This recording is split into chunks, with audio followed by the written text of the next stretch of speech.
Thank you. Copies of tonight's agenda and the entire information packet that the council will be using are available online on the city's website for anybody who would like to follow along. Tonight,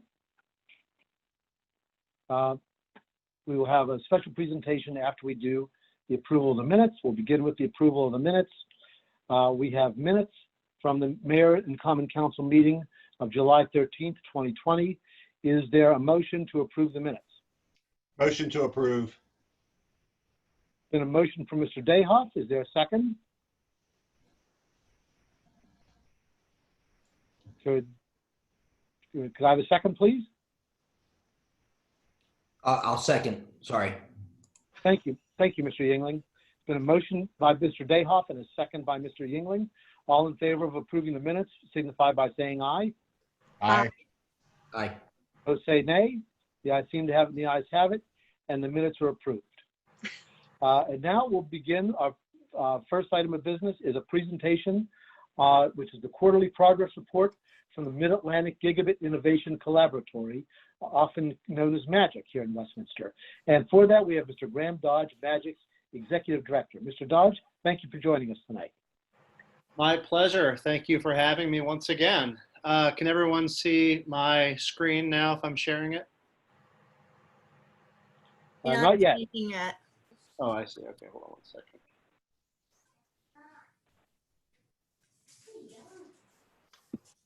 All right, there we go. And let's see.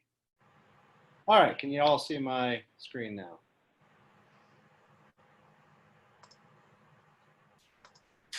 I can see it now, Graham. Okay, great. Well, hello, everyone. I'm Graham Dodge. I'm the Executive Director of MAGIC. This is our fourth quarter progress report for our fiscal year 2020. I like to just start by kind of giving an overview of what MAGIC does for any public who are joining us on Facebook Live. This is a fairly recent diagram that we've come up with to kind of explain MAGIC's position in the community. We see ourselves as sort of this hub with a bit of this sort of gravitational pull of students and workforce, entrepreneurship and startups, investors and funding, and industry volunteers and mentors. And then we sort of output, by virtue of this activity, economic development, workforce development, startup acceleration, and soon angel investing syndication. All of this we describe as sort of a Silicon Main Street approach to economic development, which is a technology-driven economic development plan for the city of Westminster that ultimately will reverse the flow of commuters, retain Generation Z here in town for net positive job growth in the future, and to create a sandbox infrastructure for technology and innovation, all the more important in times of recessions and pandemics to help us become a more resilient town, as I think many of us can sort of already see with the benefit that gigabit fiber has had in terms of people being able to do distance learning and remote working. We like to consider ourselves sort of a Silicon Main Street because of all the attributions that we have related to what helped grow the Silicon Valley area and turn that into such an economic powerhouse back in the 50s and 60s. We have low cost of living, high quality of life here in the city of Westminster. We've got the presence of government contractors and federal workers, and we have institutions of higher learning like the Community College and McDaniel, who are co-invested in the workforce development. This makes sort of our job easier as MAGIC in terms of helping to promote infrastructure improvements, such as the original investment in gigabit fiber, startup investing, and then help to identify and advocate for employer tax incentives, relocation grants, and strategic zoning like our opportunity zone that we have in Westminster. We are engaged with the city in the sense that we have been invited to participate in the Economic Development Committee meetings. I think some next steps for that would be to develop a logo and materials for Silicon Main Street so we can start promoting that as a city, to crystallize the vision into an executable plan. Sorry, those are my kids in the background. that encompasses fiber, our opportunity zone, and perhaps how we can tie this into Westminster Town Center Corporation. We want to develop a reporting template with the city's Economic Development Committee. We want to identify sources of available data because you can't manage what you can't measure. And then we want to monitor and communicate these via these quarterly updates. Okay, accomplishments for Magic this past quarter. Now, given COVID, we did have to cancel quite a few programs, and I'll review some of that in a moment. But what we were able to accomplish this past quarter was that we launched our online Capture the Flag competitions. These are cybersecurity workforce development programs that teach kids how to, and students, how to engage in ethical hacking and become part of our nation's cybersecurity workforce. We had over 140 participants involved in our very first online Capture the Flag. We completed our intro to game development class, which was a class that we started in since I joined the organization as our first paid course where people would pay a fee to participate in it. And we successfully moved that over to a virtual environment. And then we had our first ever online game demo day via Facebook Live. So anyone who follows us on Magic's Facebook page would have been notified of that event as well.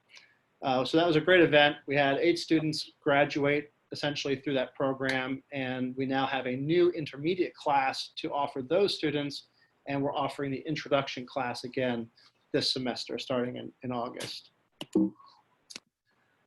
Here are the quarterly stats from Q4 in addition to the stats that we've been tracking since the beginning of the fiscal year.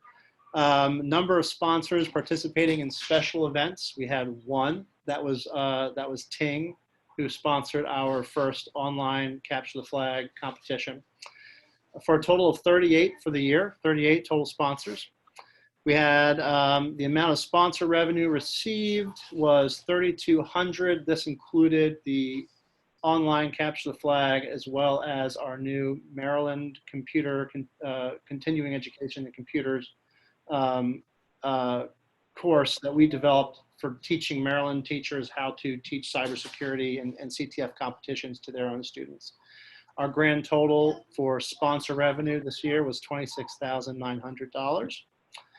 Number of grant applications submitted this quarter, we had 2 that were submitted for a total of 10 this year. I believe that is a record for us in terms of grant submissions, grant applications.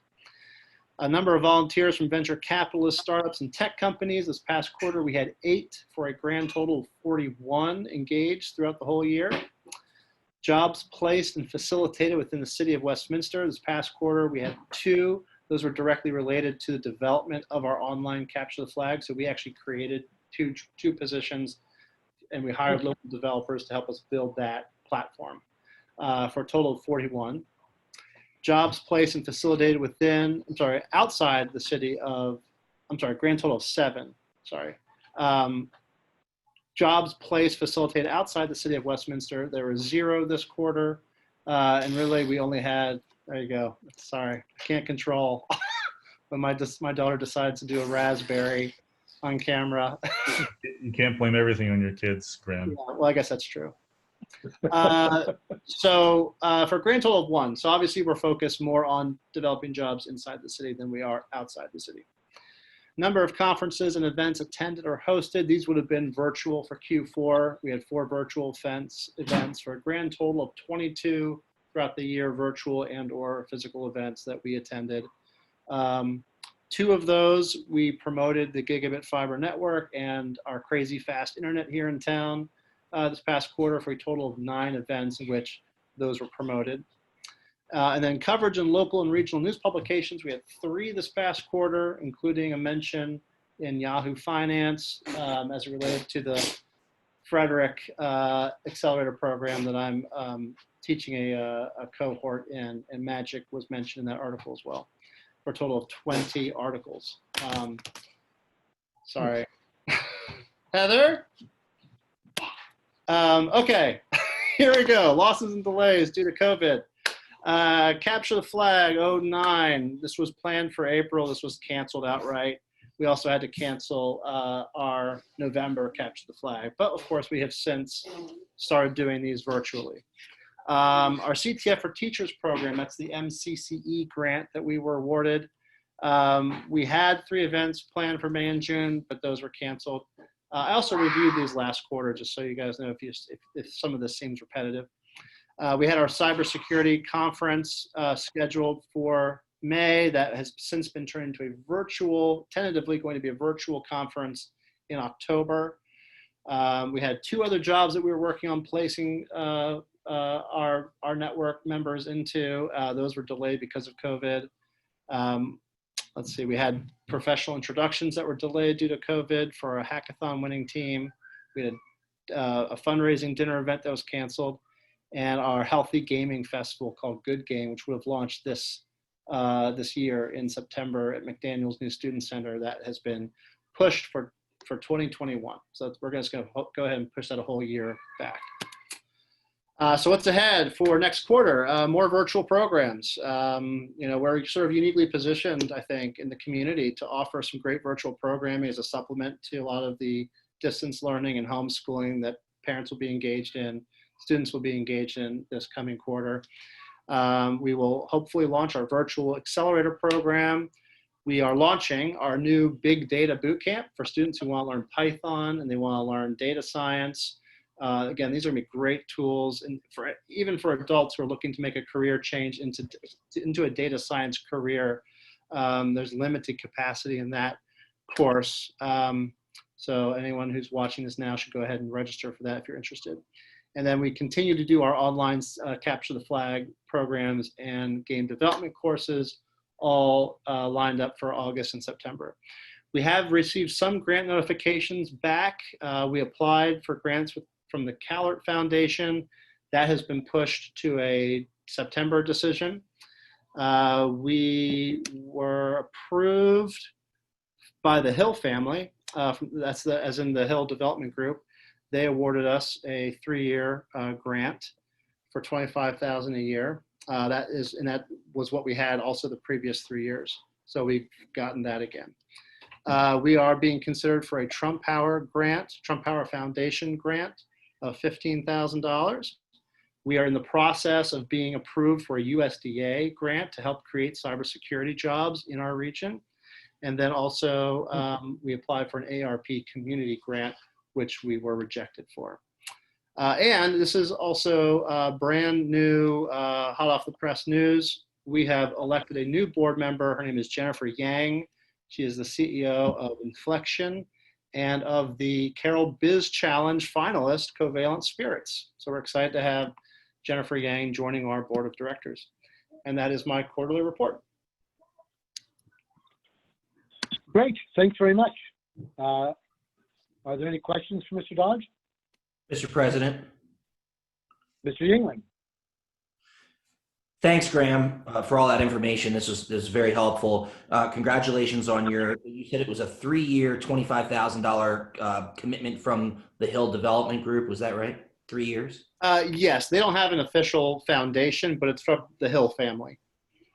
Okay, that's fantastic. That's good work on your part. The Trump Power Foundation, that was $15,000. Is that an annual gift? It probably will be. This will be the first time we will have received it, but we're still in the final approval phase of that. It hasn't been officially awarded yet. That's great though. Because CalArt Foundation, what is the pipeline amount for that? That is $30,000, and this will be the first time we would have received funding from CalArt, I believe. And the reason for the delay, because we were being considered in July for their cohort, but they had sort of, I guess, portfolio grantees that due to COVID needed some extra help this time of year. So we've been pushed to a September window. And to be clear, the $30,000, is that a one-time or is that a multi-year commitment? I don't know yet. Okay. We'll find out in September. Well, and the reason I'm asking is because I think one of the metrics that we changed was, grant pipeline opportunities. So I appreciate you reporting on this. Is very helpful, and you should be, proud of that. That's a good thing. So thanks, Graham. Thank you. I am. Thank you very much. And I know that we've got different metrics for this new fiscal year, and I will start reporting those metrics at the next quarterly meeting. Great, very good. Well, thanks. This is a great report. Glad to see the progress that you're making on behalf of all of us, here in Westminster, and it's certainly critical to growing our economy. So we appreciate it very much. If there are no other questions, we will give you back the rest of your evening and let you go spend more time with your children. Clearly, they are anxious for that, and we thank you for coming along with them tonight. Thank you very Thanks, much. Graham. Take care. All right, we will move on now with the agenda. Next item is approval of the consent calendar. May I have a motion for approval of the consent calendar? Motion to approve. There's been a motion by Mr. Yingling, and I think there's a second by Mr. Dayhoff. All those in favor of approving the consent calendar signify by saying aye. Aye. Those opposed say nay. The opinion of the chair, the ayes have it, and the ayes have it. Thank you very much. And next we'll have a report from our mayor. Mr. Baer, nice to see you. Thank you, Mr. President. So just one item I wanted to bring up. Certain members of the council and I discussed this over the last week or so, and it's something we haven't talked about in meetings, and we probably should have. Is the census. So hopefully our wide-reaching meeting audience here for our meetings will take this and spread it. But I do ask whoever is listening to make sure everyone is submitting their census data, because there's some things a lot of people don't know what the census data is used for. I mean, they get that it's the statistics that are used for a lot of things. The government does, but the way that census data benefits us locally, there's two pieces of it. Number one is the political districting. So probably won't have a huge effect here, but political districting, it's affected by census numbers. So higher response rates give you more favorable representation, theoretically, depending on the threshold there. But the big thing that you can affect is funding. So federal funding, it's a little under $1 trillion a year in recent years. That's distributed based on census numbers. So that's a lot of money. I know big numbers are thrown around all the time, especially right now on the news, but $1 trillion is a lot of money to be spread over local governments, counties, municipalities, and that stuff is determined by census numbers. So the way that you get your fair share of funding, or even more, is you have a better turnout for census. Now, we do have good numbers. I believe right now we're at 68%, which when you compare to, averages is good. But it's still 68%, and it could be a lot better. So the more people that get out, and complete the census, which only takes a couple of minutes online, and you can send it in, the paper way as well, the old school way if you want. The more people do it, the better. They don't really put a hard deadline on the census if you look at the timeline, but typically they're collecting this stuff through like mid to late fall before they start, taking their own, being proactive and doing interviews. So if you can send it in, tell all your friends and family to send in your census data. It's very important. Thank you, Mr. President. That's all I have today.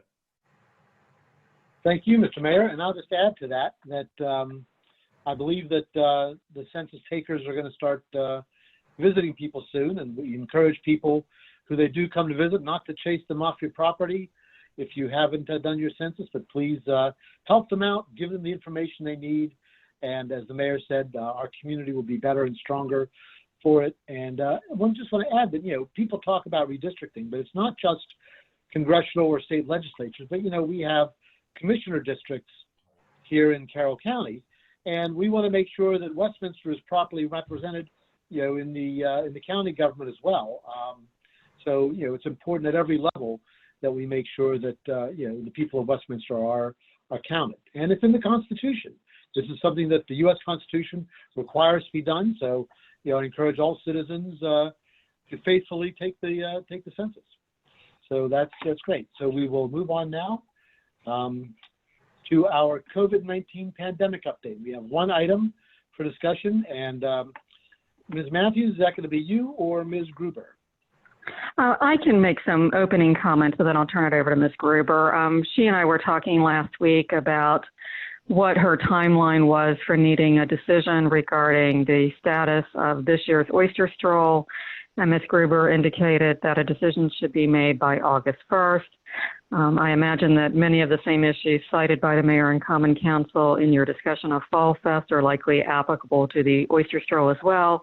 However, Ms. Gruber and I wanted to take the opportunity this evening to get your input since the deadline for making a final decision will soon be upon us. With that, I will turn it over to Ms. Gruber to see if she has any additional comments she'd like to make. I do not have anything to add. All right, great. So the recommendation from the staff, is there a recommendation from the staff? I guess not. It's up to us to discuss. Would anybody care to be heard on this? Mr. President. Mr. Dayhoff. I think using the same guidelines and the criteria that we've used for some of the past events, considering the social distancing and our concern out of the safety of all the public that attends, I don't think it's a good idea that we have the oyster stroll. It makes me really sad, but I think out of an abundance of prudence, I think it would be a prudent decision for us not to have it. All right, thank you, Mr. Dayhoff. Is there any further discussion? Mr. President? Mr. Mayor? Yeah, I know originally we talked about having a timeline of basically deadlines of when we had to decide which events would or would not be held. But, when we look at this thing and the more that we know about it, here's what I don't want. I also don't want staff spending a lot of time going back and forth and planning things and wondering if we have to plan things and maybe even stalling other decisions because of uncertainty. I bring that up a lot. Uncertainty is always, it's always a bad thing, whether it's for business or for organizations, because it's hard for people to make decisions. I don't see us having any of those events for the rest of the year. And I think it's smart that we just admit that to ourselves so that we can, focus our time and energy and resources on other things. And it's bad. It's not a good thing. Our events here are a lot of our favorite things about what we do. But that doesn't mean there won't be silver lining. We can, our departments that spend so much time and energy on these things have other things that they don't always get to because they're so busy. So I personally think that we should call the end of 2020 events a wash and move on. That's my opinion. I don't know if everyone agrees with that. I know we're all hopeful that something changes, but that's my opinion. In any event that's it's large that we wouldn't hold right now, I think that we just call it a day on for the year. Mr. President. Okay. Thank you, Mr. Mayor. Ms. Gilbert. I tend to agree with both Councilman Dayoff and Mayor Dominic to a degree. Yes, I think we might as well admit and go ahead and cancel what would be our larger events for the rest of the year, or at least our traditional events. But I'm wondering whether our Parks and Rec department can't possibly reimagine maybe one or two events that would be COVID acceptable. Maybe a drive-in movie or something that could possibly take place in a safe and with the blessing of our Carroll County Health Department, if that would so possibly work. But in general, I think our oyster stroll, our Christmas parade, things like that, I think we really cannot safely have, and look to 2021 and make them as good as they were, if not better. That's just my thought. Thank you, Ms. Gilbert. I just want to note that Mr. Cavacci, who is not with us tonight, I did reach out to him when we sent the agenda around just to make sure he was aware of what we'd be discussing, and we discussed this. And of course, nobody's been a bigger booster of these events than he has over the years. And he reluctantly agrees with the opinions that my colleagues have expressed already. That we could delay the decision, but what's going to change in a couple of weeks, and it's better to give people, the staff, as well as the various vendors, the aqua culture, farmers and people like that, give them the chance to plan properly and know what they're doing. So, anyone else wish we heard on this? Yeah, Mr. President. I mean, I guess we ought to ask the director of recreation and parks what she thinks of the idea. But if you look behind me, that's exactly right there where we could have the screen on the side of the parking deck there, and we could probably socially distance there in that parking lot. And I think it would be a lot of fun. I think it would work out really well, considering our street department that can do anything. I'm sure they could help Ms. Gruber out with as far as hanging a screen there or whatever. And I think it's a really exciting idea. Maybe we could ask Ms. Gruber as to perhaps when she could have Rec and Parks a plan and when we can move forward to it, get some ideas from her. So I think that that's a lead-in to an idea that has been suggested. Ms. Gruber, would you care to share anything about that idea? Because I think what we'd all like to see is some opportunity for the city to create some socially distant events that people can enjoy in town. And I know that you've been giving that idea a lot of thought, even though you're not able to do many of the traditional things that we've done. Yes, that's true. We have been discussing alternative ideas among staff members, certain things that we feel we could offer that would be safe, but yet give our members of the community something to look forward to. So certainly, I'm sure everyone's seen the articles in the newspaper and other forms of media about the resurgence of drive-in movie theaters. And lucky for us, we have lots of fantastic parking in our downtown, and certainly could make good use of that to keep people socially distant and provide them with some outdoor opportunities, maybe to view a movie or watch a concert in one of our parking lots. So we certainly have some ideas that are floating around our department, and I could probably turn something around to you fairly soon if you would like to review maybe some of the plans that we've discussed. I could certainly put those into writing and bring them forward if that would be of interest to you. Mm-hmm. I think that that sounds like a good idea. Does anybody else like to be heard on this? Mr. President. Go ahead. And don't forget, the real subject here is making a decision first on canceling the oyster stroll. We don't want to lose sight of what the main purpose of this discussion is. Well, and then also, I mean, she brought up the idea of having a concert. Taylor Swift just released an album. Maybe we could invite Taylor Swift to come debut some of her songs on top of the parking deck right up there.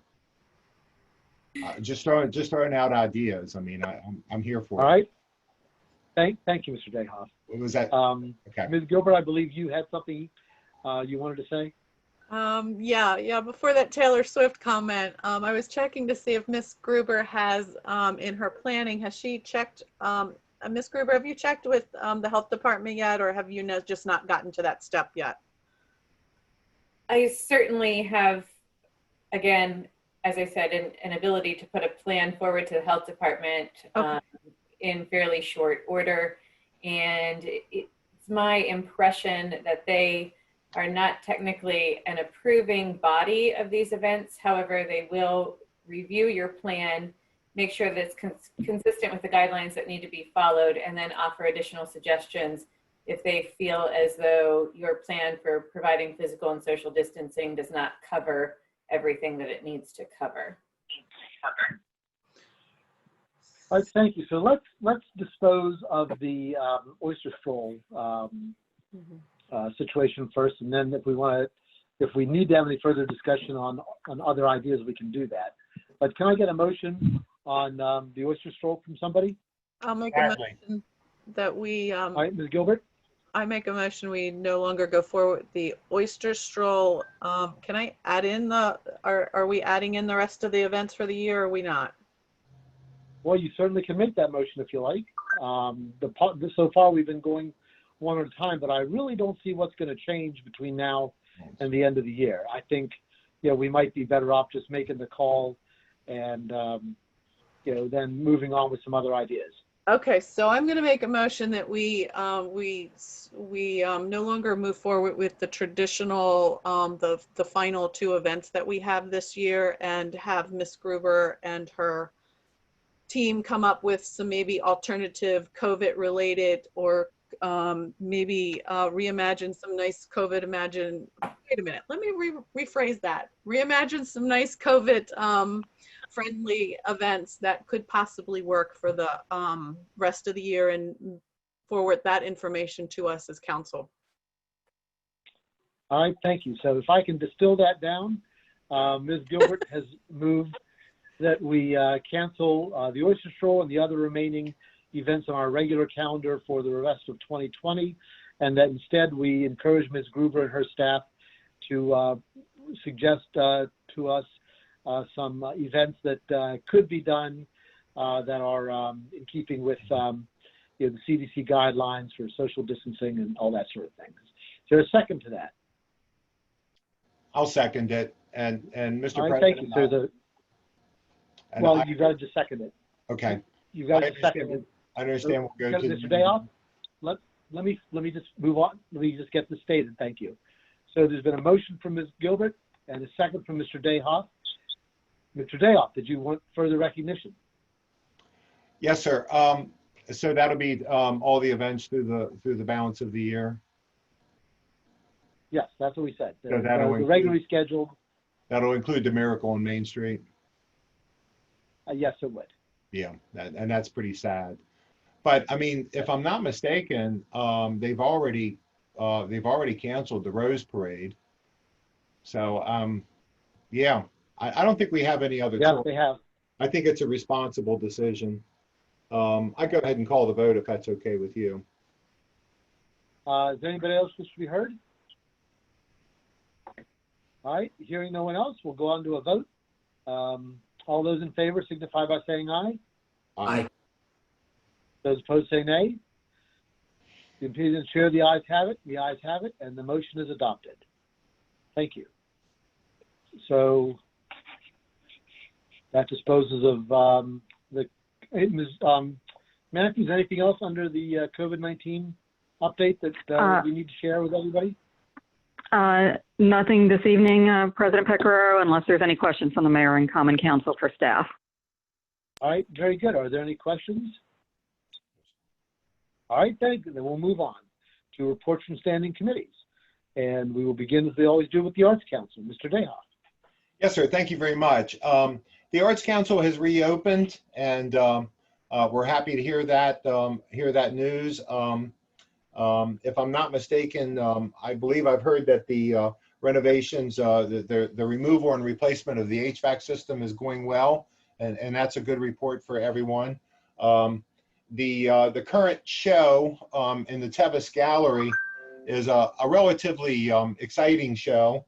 It's a show put together by Steve Bowersox, a wonderful historian out at the high school, the Westminster High School, who's put together a show about photos of the Westminster High School graduates, folks who attended Westminster High School who also served in World War II. So I recommend that everyone take the opportunity to go and see that show at the Arts Council. Check the website for other events. The Arts Council has worked really hard to be innovative and creative and working with the COVID-19 guidelines, and we're really excited for all their successes and all their hard work. That'll be my report, Mr. President. Thank you. All right, thank you. Mr. Yingling, Economic and Community Development Committee. No report tonight, thank you. All right, thank you, Mr. Yingling. I have a brief report on finance. Let's see, where is that here? Sorry. Just wanted to share with everybody that,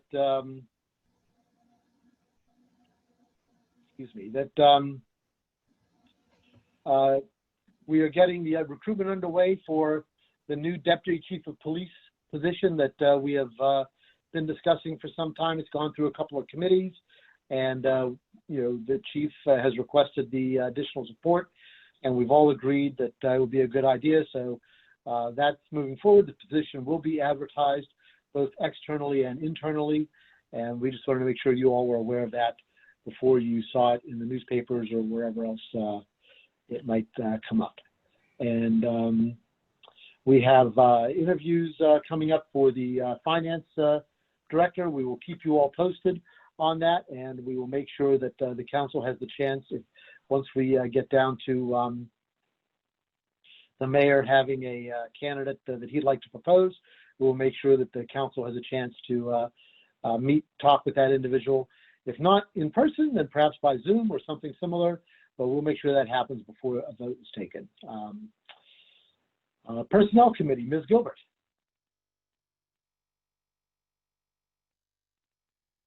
I take it that was you're muted. I take that. That mute button. I just keep forgetting to hit it. I'm sorry. I have nothing to report. That's all right. That's all right. Thanks very much. And move on to the Public Safety Committee. And Mr. Cavacci is not here. And so we'll let the chief share anything that we might have any news along those lines later on. Public Works, Mr. Yingling. Yeah, thanks, Mr. President. I do have a few things since we held a Public Works meeting within the last 2 weeks. The first is the negotiations with Martin Marietta on the Medford Quarry.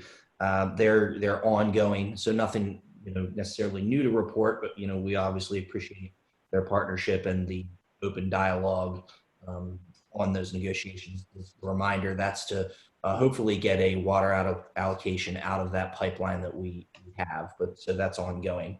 The second, which I would appreciate if Ms. Matthews chimes in a little bit, was about the communication plan for our water reuse pilot. I know that we've hired, as a lot of us know, hired a firm out of California, that they've done some initial interviews with community stakeholders, which went well, but I believe that the messaging is going to coincide with, how fast we're moving through technical review.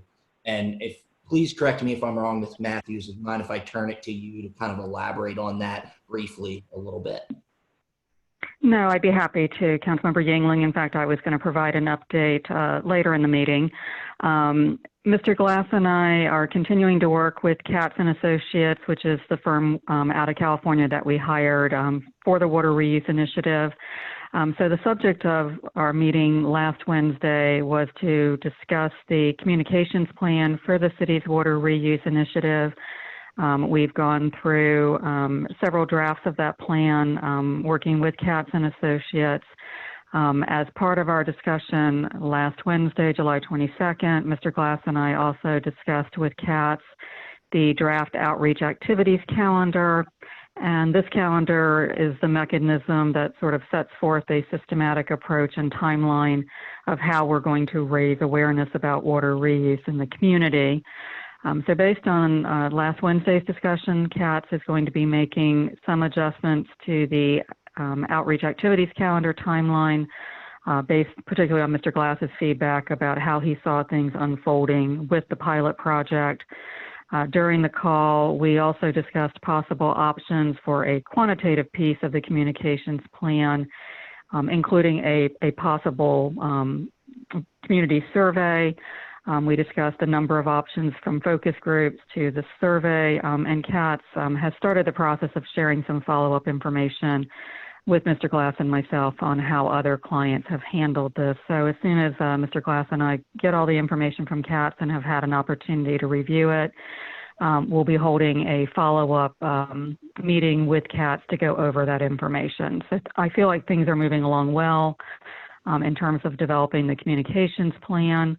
One of the things that we will want to be discussing with the Mayor and Common Council at a future date, once that plan is finalized, is a possible extension of our contract with CATS. As you all may recall, when we hired the firm, we did get pricing for some optional services that the city, in its discretion, could elect to use the firm for.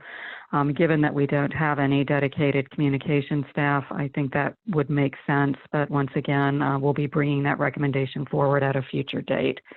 I believe I've covered everything, Councilmember Yingling. Mr. Glass, is there anything you'd like to add, since you were certainly part of that discussion? No, well, so yes, maybe. One thing that that kind of came forth in the conversation was that for sure, the idea of water reuse is rather new here, and getting that information out, and the education part of that was going to be quite an effort, and I think that rang pretty clear in our conversation. But I think they have a good plan on how to make that happen. So I was happy with it. Thank you, Mr. Glass. And then the final thing, which I know probably a lot of people are familiar with, because there was a pretty well done article that made the front page of the Carroll County Times, is the grant award for essentially investing in this project. So because Mr. Glass, and I remember this, Mr. Glass and Ms. Matthews came and said, hey, we should really go after this. I believe there was a short timeline, and it was a lot of work. I'd like Mr. Glass to just surmise briefly on really what that means. It's really a great accomplishment for the city and our staff. So if you wouldn't mind, Mr. Glass, I'd like you to tip your own cap, if that's okay. So I would. I'm not wearing one right now, but I'll do the best. We were really happy to find out that we were grant recipients. You know, that's quite a long list of water purveyors that apply for this. I hate to call it free money, because it's somebody's expense, always the taxpayer. But you know, we were in competition with all of the West Coast as well, which is, as you know, that's some of the driest area of the whole country. And I guess we made a compelling enough argument that you know, we were able to not only get the nod on the grant, but we got a 50% cost share, which is kind of over and above what is normal. That grant process should have been a 25-75, where USBR, the Bureau of Reclamation, would provide the 25%, and the other matching 75% would come from the local jurisdiction. But so we were fortunate enough to get a 50-50 cost share. That was, and again, you mentioned to tip my hat. It wasn't just me. There was a lot of people in the city that helped with that as well. And so I hate to take all the recognition for that. It's not deserved. Well, thanks, Mr. Glass. I mean, to you and to your entire staff who really put a lot of effort into this. And I think it's important to note that, you know, we were in heavy competition, and, you know, I think it shows that the people making this decision realize that we are very serious about this project. And I believe in the Public Works Committee meeting, Mr. Glass did kind of say, he said, look, they were looking, you know, to get that 50% match. They were looking for people that were, you know, going to, you know, implement this as kind of a long-term strategy. And I think that's such a win. I'd like to say that I think the state of Maryland has a big part of that, you know, the governor has supported this project.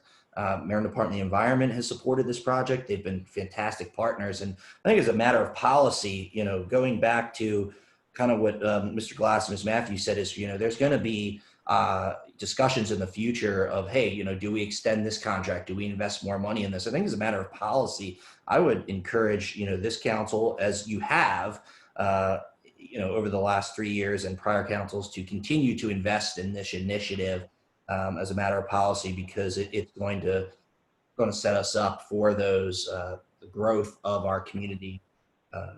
So I just like to say that, and that concludes my report. And thank you again, Mr. Glass, staff, and everybody in the city, and their hard work to make that happen. It's a well done job. Thank you. Thank you. All right. Thank you, Mr. Yingling. And that concludes the council standing committee reports. Move on to council comments. And just we'll just run down the list. Mr. Dayhoff, anything additional you'd like to comment upon tonight? I'd like to thank the mayor for mentioning the census.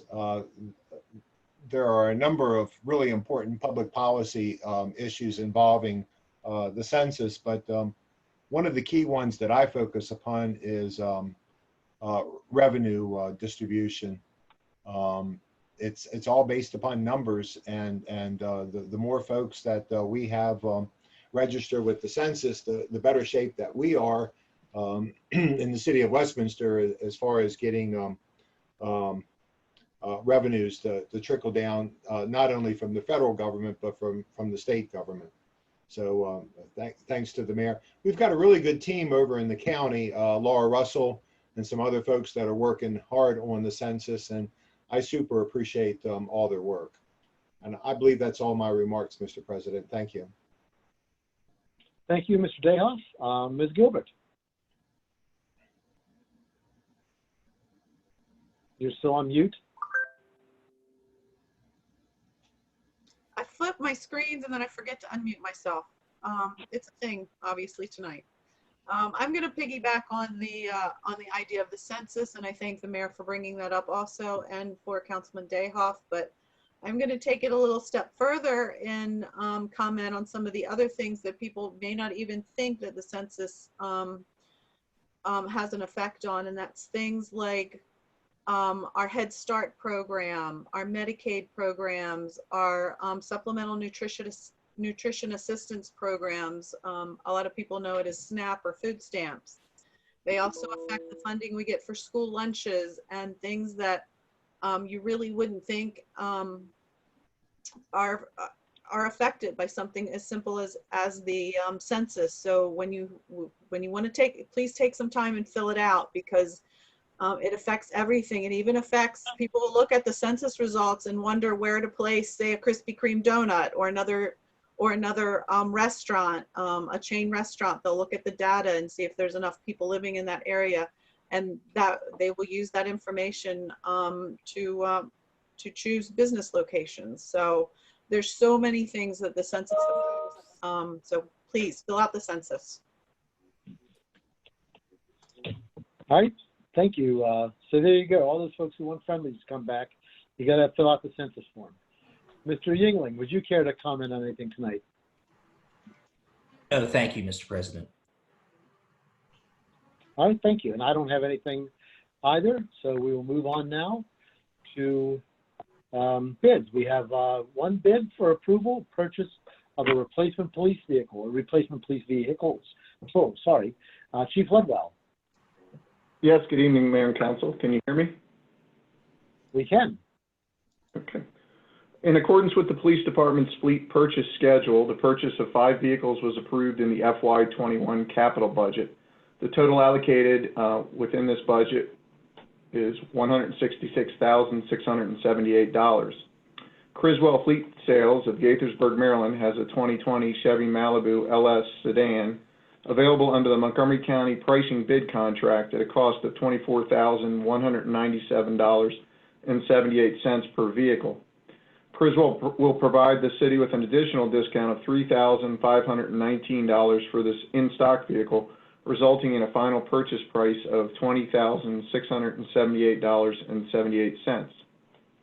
Hertrick Fleet Services Incorporated has the Maryland State Bid Award contract for 2021 Ford Police Interceptor utility all-wheel drive vehicles. The total cost per vehicle for these are $34,323. The request is to purchase 3 of these vehicles for a total cost of 102,969 vehicles. This price includes an array of wiring and equipment required to upfit the emergency equipment, which would already be installed on these cruisers. And while not the subject of the agenda at this time, the police department also plans to replace a vehicle, an unmarked vehicle that has over 144,000 miles on it and is incurring increasing maintenance and repair costs.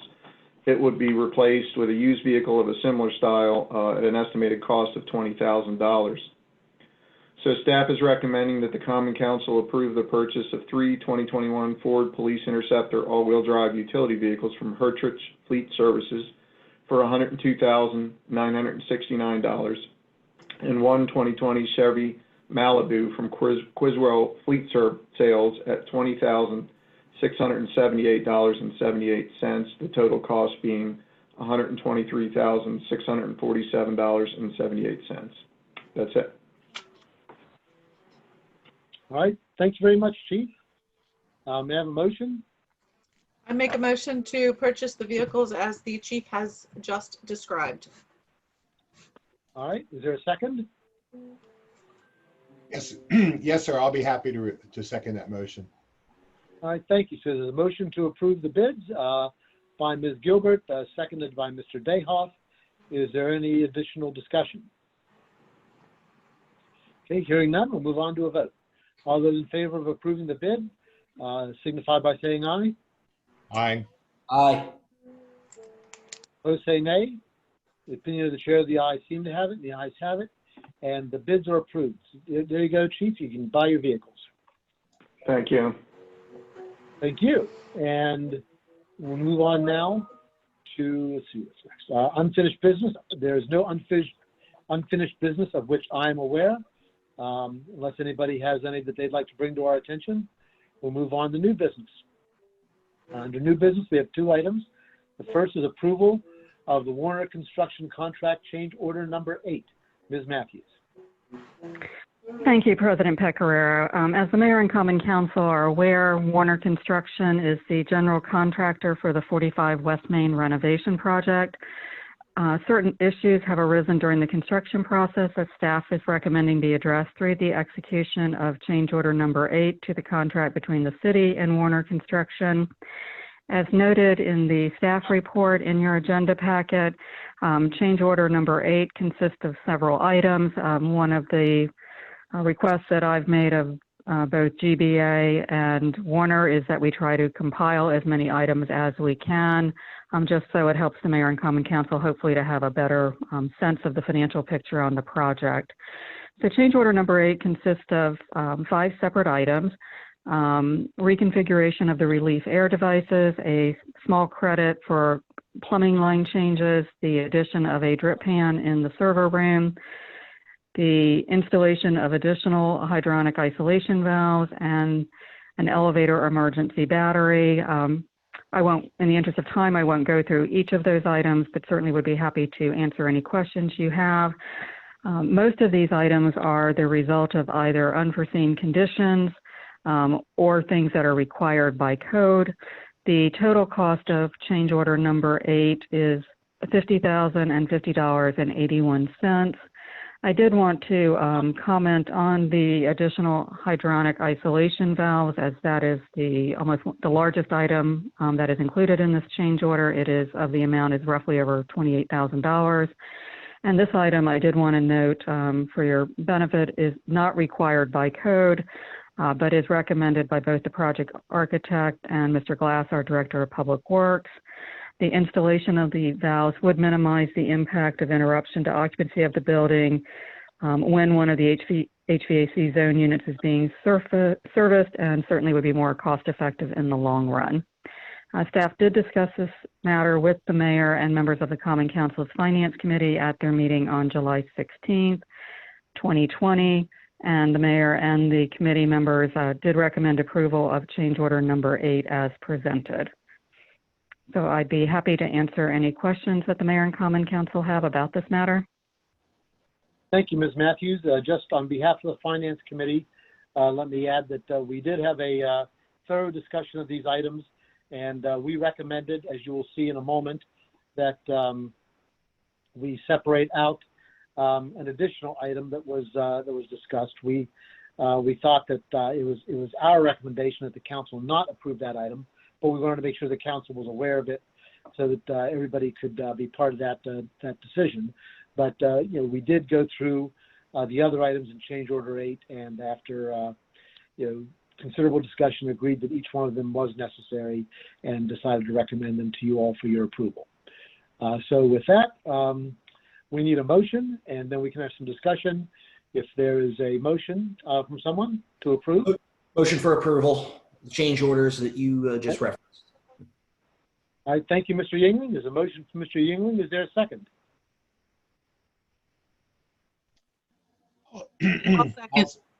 You'll second it? Okay. Thank you. There's been a motion to approve by Mr. Yingling and a second by Ms. Gilbert. Is there any additional discussion? Mr. President. Mr. Dayhoff. I was looking for that section of our council packet. You had mentioned that the Finance Committee recommended that one of them not go through. That's the next item under new business. Gotcha. Item B. Okay.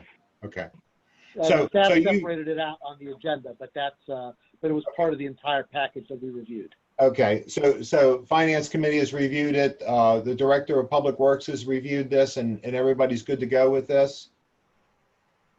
That is my understanding. Ms. Matthews? That is correct. Okay. Any further discussion? All right, thank you, Mr. Dayhoff. Any further Thank you. discussion? All right.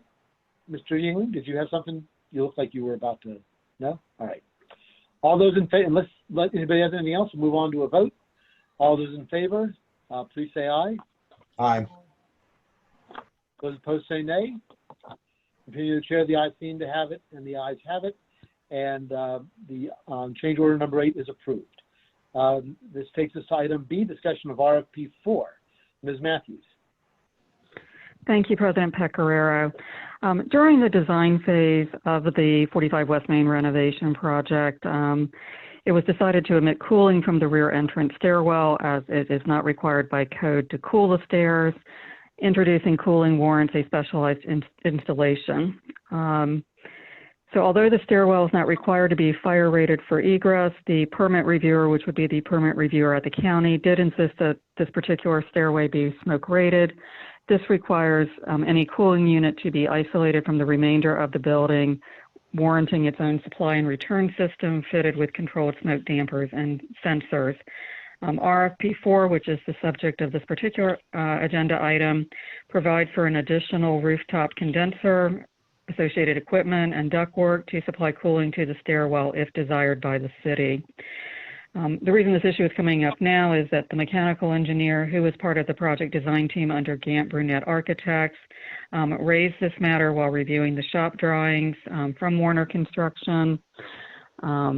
Once again, this item is not required by code, and I think we're at a juncture in the project that Gant Brunette Architects wanted to just raise the issue and make sure that the city was 100% clear that it did not wish to pursue this work. As President Pecoraro indicated, the mayor and members of the Finance Committee did discuss this matter on July 16th. At that time, the committee did pose a number of questions that I did take back to the project architect, Gant Brunette, and staff was also requested by the committee to place this matter on the July 27th meeting agenda so that the entire elected body could consider this matter. The questions that were raised by the mayor and members of the Finance Committee are included in the staff report for this item. You'll see the 3 questions in bold, and the response from the project architect is in italics. A lot of the committee's discussion kind of centered around, what happens if we don't do this work and at a future date we find it's a problem, what options might we have? You can certainly see the answers to the questions provided by the project architect. Some of the considerations that I just wanted to call to your attention is that Gant Brunette Architect did note that We will be installing new solar controlled glazing, which should help protect the space from heat gain during the summer, and that there certainly would be some air exchange occurring regularly during ingress and egress through the building.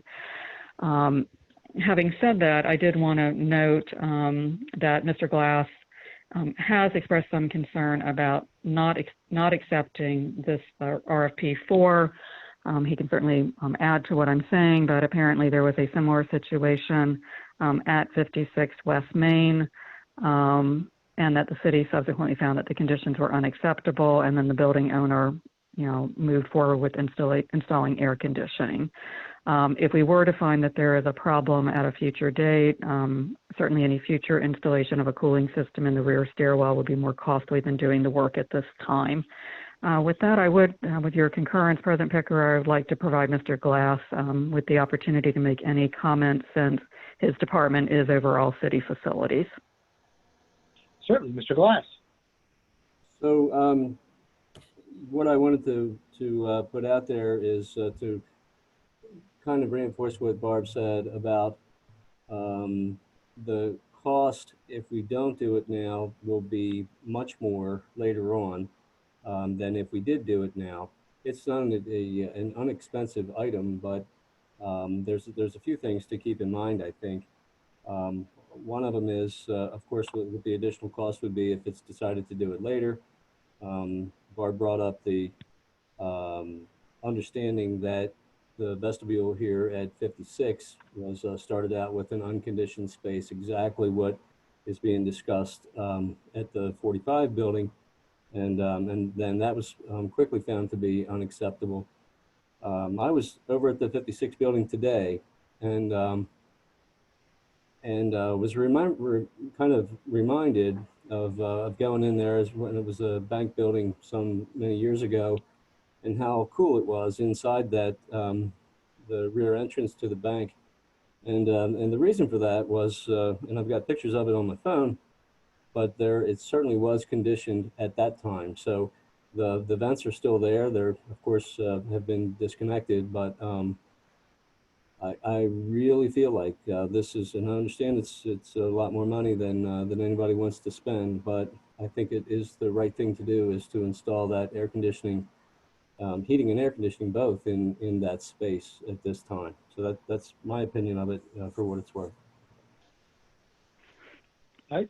Thank you, Mr. Glass. So the staff recommendation is that the mayor and council should discuss the issue and make a decision on this. The finance committee recommendation was to not go forward with the work, and in the feeling that the conditions would not be significant enough that it would require additional cooling in the stairwell. I think that's a fair way to put it. Would anybody, I guess we need a motion. The appropriate motion, I think, would be either to approve or reject the Finance Committee's recommendation. Mr. President? So would anybody care to make a motion? Mr. Dayoff? Yeah, I'm not sure that we can make a motion to reject it. How about, if it's okay with you, how about we do this? I'd like to make a motion that we accept the recommendation of the Public Works Director and that we proceed with the work. My experience with that back stairwell is that it does get a good bit of weather, and I think it would be prudent and in our best interest to go ahead with the recommendations of the Public Works Director. So I make that motion. Mr. President. Right. Is there a second? Is there a second to Mr. Dayoff's motion? Hearing no second, the motion. Mr. President. No, Mr. England. I'll second the motion, but then I'd probably like some discussion. Oh, Yeah, all right. So, thank you. Thank you, Councilman Yingling. Thank you. all right. I'll allow that. So there's been a motion and a second to accept the recommendation of the Public Works Director. Is there any discussion? So, Ms. Thomas. No, let Or, Councilman Yingling go ahead first. Mr. England? So if I remember, I do remember the finance committee discussion, and I was kind of just on it. What the heck do I know about airflow? Nothing. I'm not an engineer. I don't recall anything in that vestibule. I've been out of it, in and out of it a million times. I don't remember. So I do see Mr. Glass's point. Look, he's an engineer. He's a facilities guy. Apparently this did happen before. So now I'm saying, okay, I'm given new information here that wasn't necessarily presented that I recall. So I'm not saying that I am 100% for it. I'm kind of saying, okay, now I'm rethinking it. That's all. So that's kind of all I have. All right, fair enough, Mr. England. Is there any further discussion? Mr. President, I just have a couple questions. Ms. So Gilbert? I'm Go kind ahead.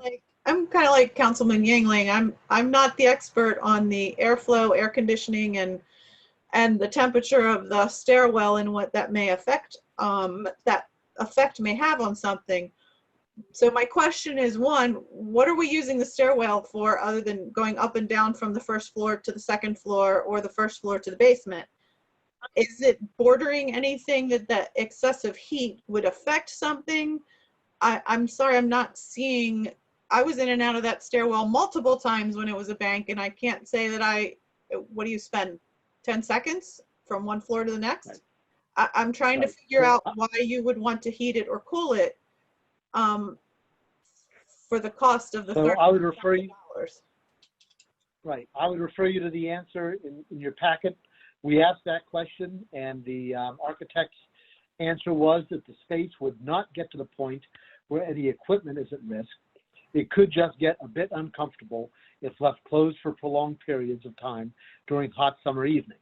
With regular use, the air will exchange a fair amount, easing any built-up humidity or warmth, was the answer from the architects.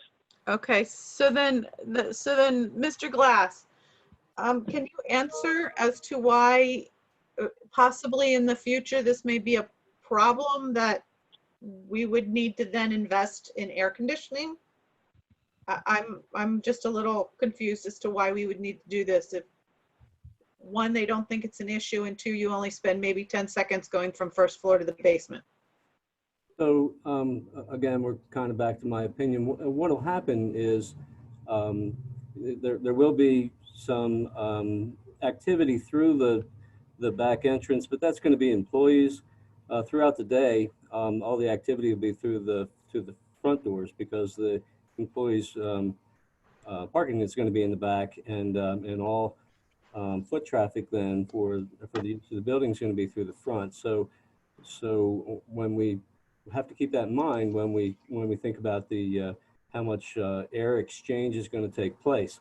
The other fact that we can't overlook is that it's a giant glass wall there, which will, and I agree that we can have better windows than were there, but that's all about heat gain, and it will happen.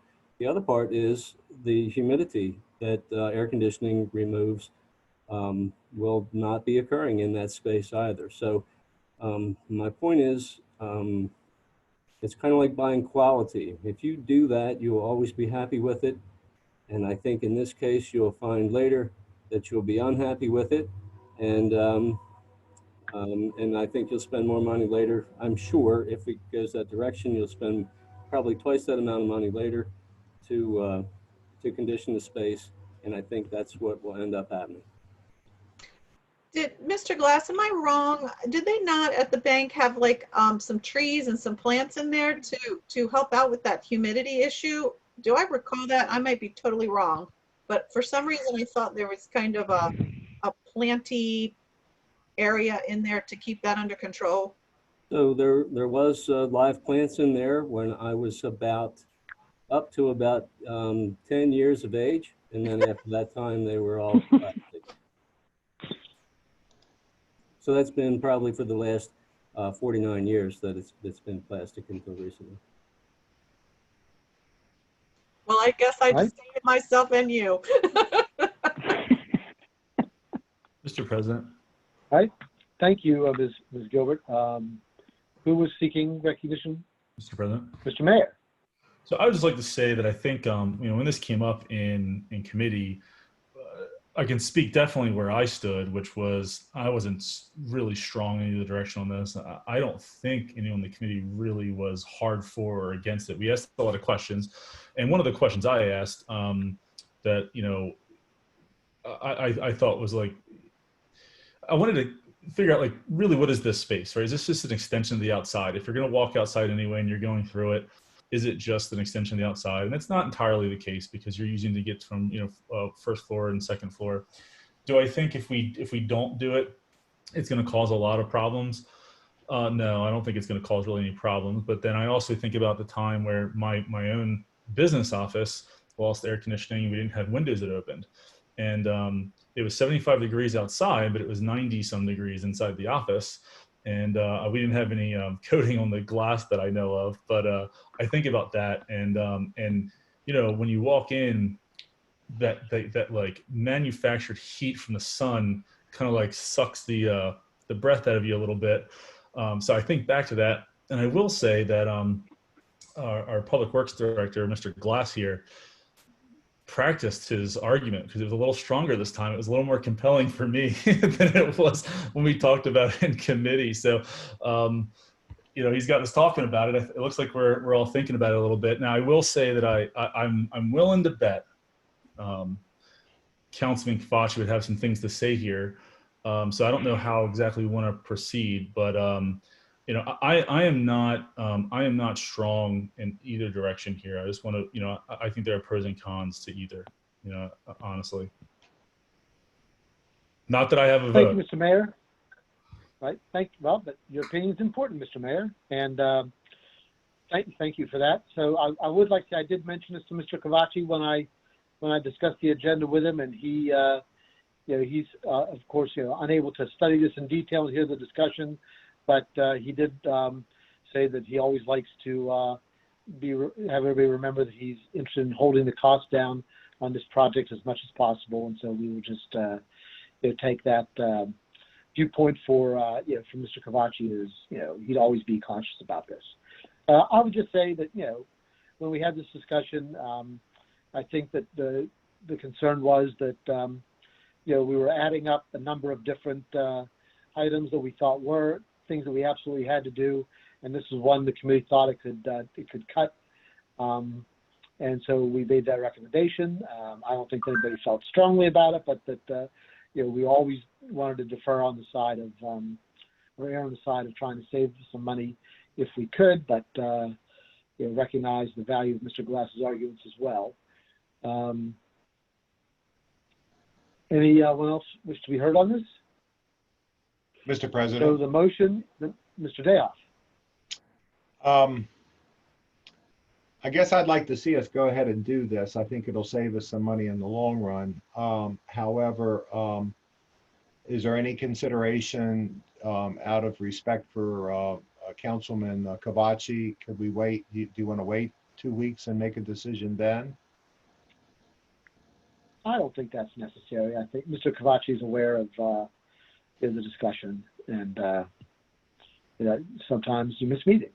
So I think he's fine with us going ahead from my conversation with him. I think we should. I think we should take the.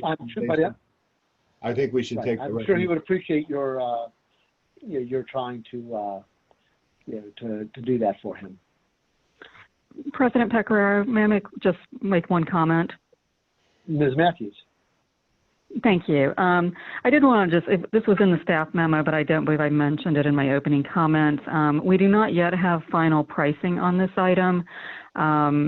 Based on Gant Brunett's discussions with Warner Construction to date, we're probably looking somewhere in the range of $35,000 to $45,000. They have had some discussions. Gant Brunett would certainly be negotiating with Warner to bring it to the lower end of that. But the specific decision we're looking for this evening, because this would have to come back to you as a change order, is whether you want the parties to continue even discussing this item. There's obviously a considerable amount of work on both Warner Construction and Gant Brunett's part. to do that extremely in-depth review and to negotiate. And out of respect for everyone, especially the mayor and common council, we didn't want to have Gant Brunette go any further if this was not an item you were interested in. So I did just want to make sure that I got the range of numbers out on the table as you try to finalize your discussion this evening. All right, thank you, Ms. Matthews. So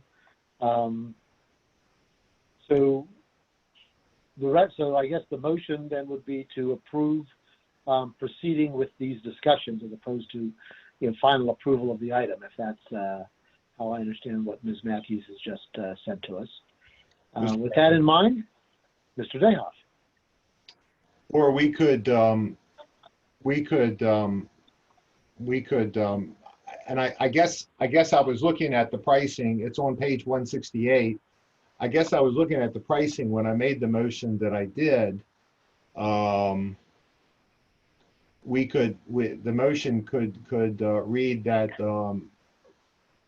go ahead with the project with an upset at $45,000 at the discretion of the Public Works Director,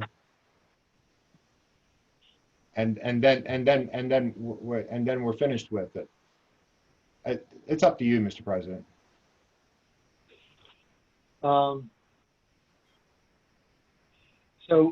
if it's acceptable to the council, my preference would be to to take the motion to be that as I understand from what Ms. Matthews was saying, and unless Mr. Glass disagrees with this interpretation, that because it is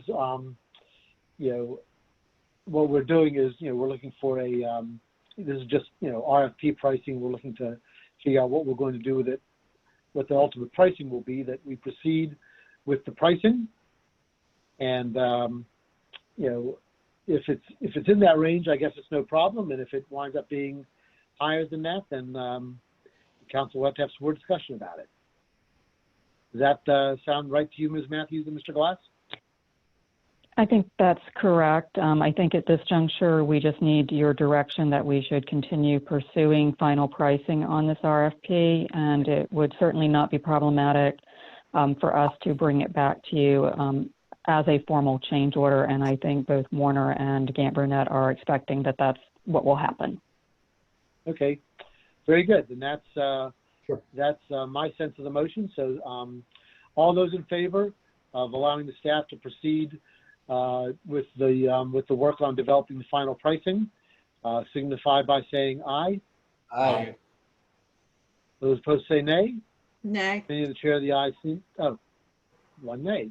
So in the opinion of the chair, the ayes seem to have it, and the ayes have it, and we will move forward with the pricing. Thank you all very much. And so that takes us to through new business, and that takes us to departmental reports. Ms. Matthews. Thank you, President Pecoraro. I'd first like to ask Councilmember Dayhoff if he would like to offer the report on behalf of the Westminster Volunteer Fire Department. Yes, I'd be happy to. What I will do, if it's okay with you all, is after the meeting, I'll send you the response reports for the second quarter of this year,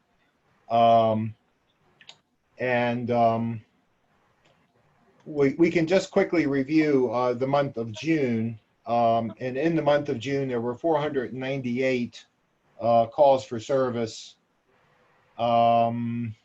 It looks like 431 of them were for fire, and no, fire was 67, and EMS was 431, for a total of 498 calls. The vast majority of the calls were in the city.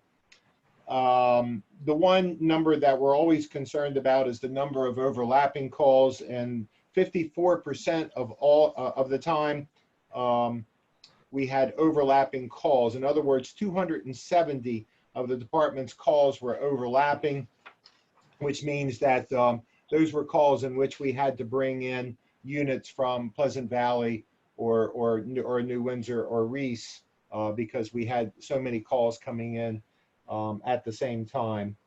We're still committed to serving the community.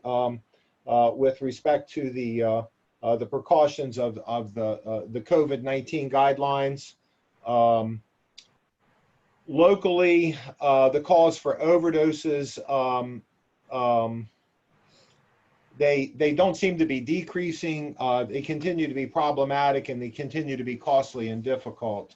Another problem that we're having, and I know Councilwoman Ann Gilbert and I have discussed this on a couple of occasions, the repetitive calls.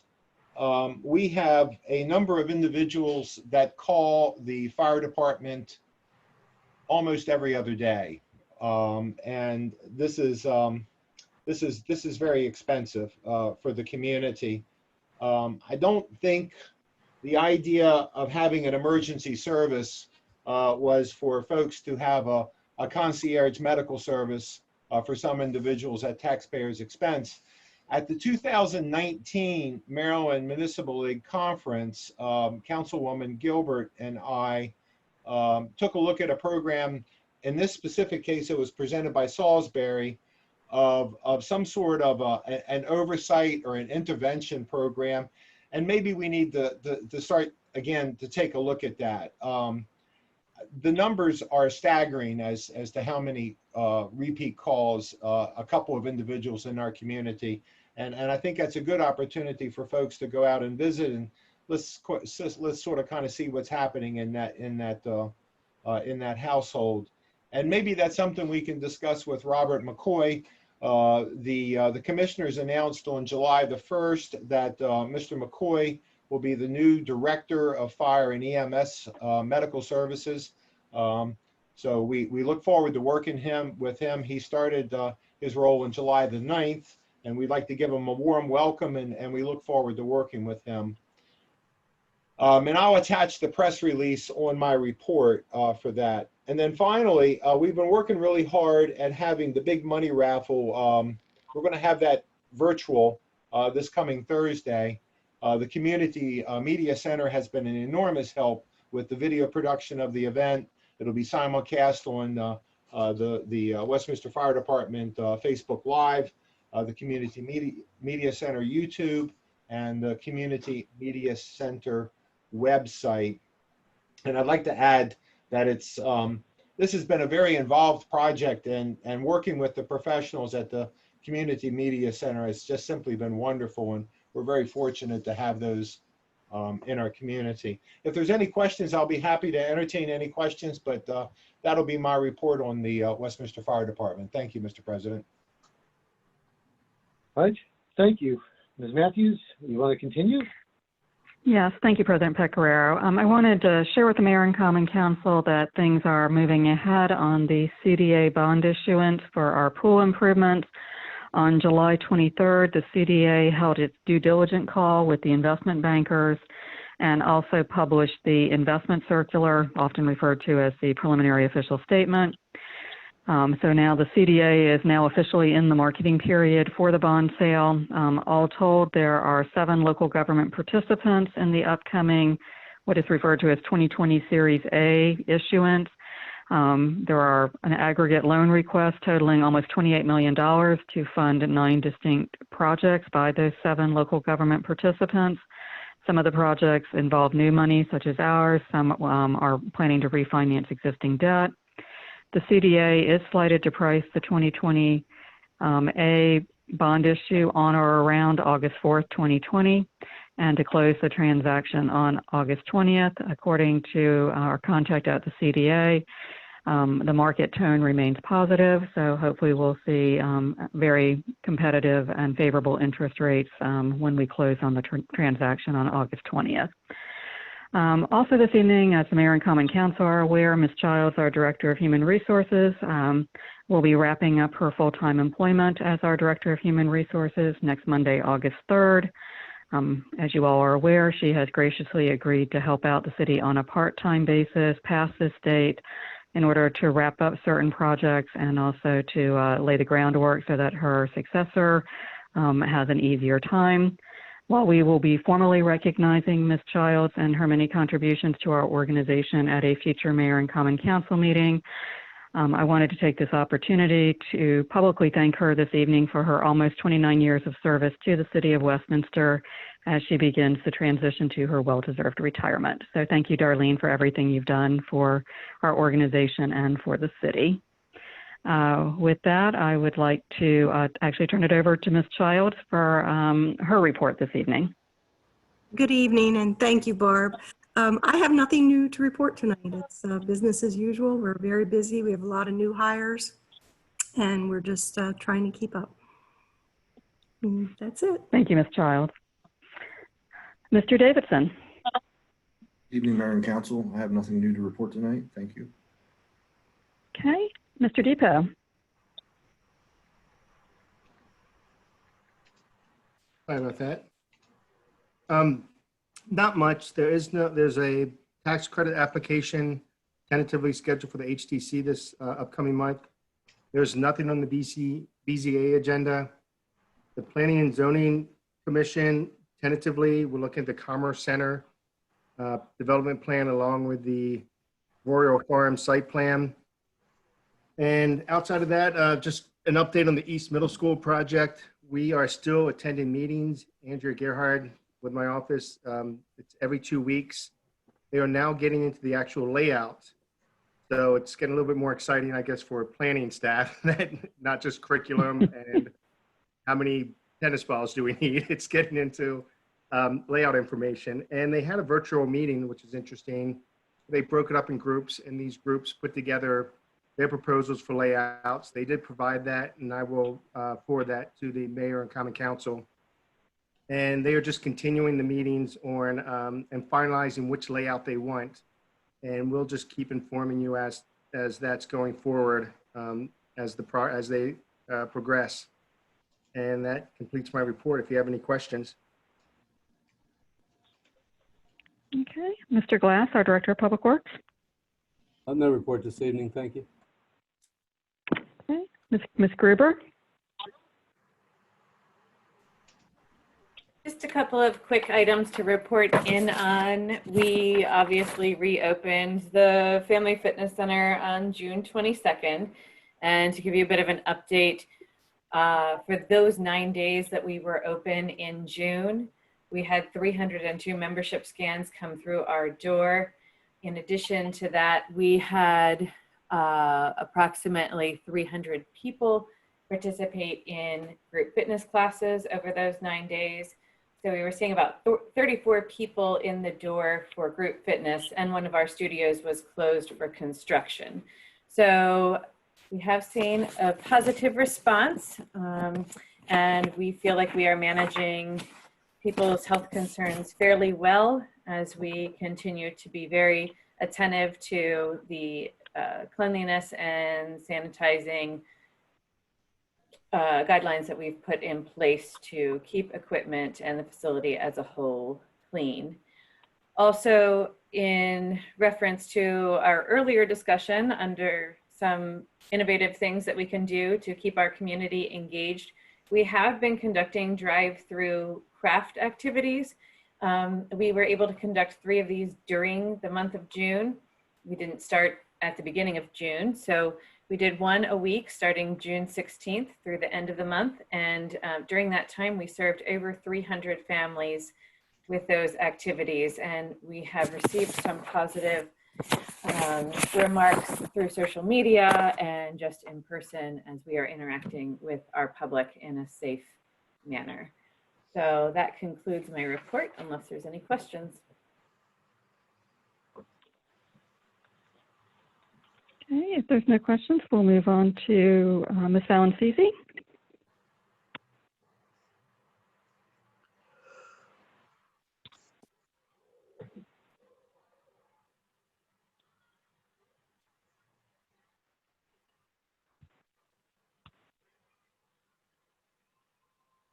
Hi, can you hear me now? Yes, we can. Okay. I don't have anything to report, but I do want to wish Darlene well in her retirement. Thank you, Ms. Valancisi. Chief Ludwell. Good evening again. I'd also like to reiterate my sincere appreciation on behalf of the police department to Ms. Childs. We work with her quite a bit with a number of personnel issues, and I've always found her to be extremely professional and always looking to help out however she can. And so I want to congratulate her on her retirement and also to let her know that we sincerely appreciate her. Outside of that, the Chamber of Commerce has been holding annual public safety awards that had to be canceled this year due to the pandemic. However, they were kind enough to create and publish a video this year. It's a wonderful video, and it's in support of Carroll County first responder actions that are noteworthy. It's currently linked on their website and is circulated around social media. So Officer Courtney Brandt with our police department represented the Westminster Police Department in this video and did a great job. So if you haven't had a chance, please check out that video. Along the lines of what was discussed earlier regarding special events, the National Night Out event, which was originally scheduled for August 4th and then tentatively rescheduled for October 6th, there's now discussion about it being a virtual event as opposed to a gathering event. So I don't think it's been decided, but I think that's what the national recommendation is. So we're going to start doing a little planning for both options and see how things progress between now and the fall regarding the pandemic. We have our 4 police recruits are scheduled to graduate on the 4th. That's been pushed back a week to the 11th. They had to close the academy for a little while. They had a COVID-19 exposure on the staff there. So that's been moved back for a week, and we have 1 lateral hire starting tomorrow. His name is Terrence McGowan. And that's all I have. Thank you. Thank you, Chief. I think that concludes staff's report for the evening, unless there's any questions from the Mayor and Common Council.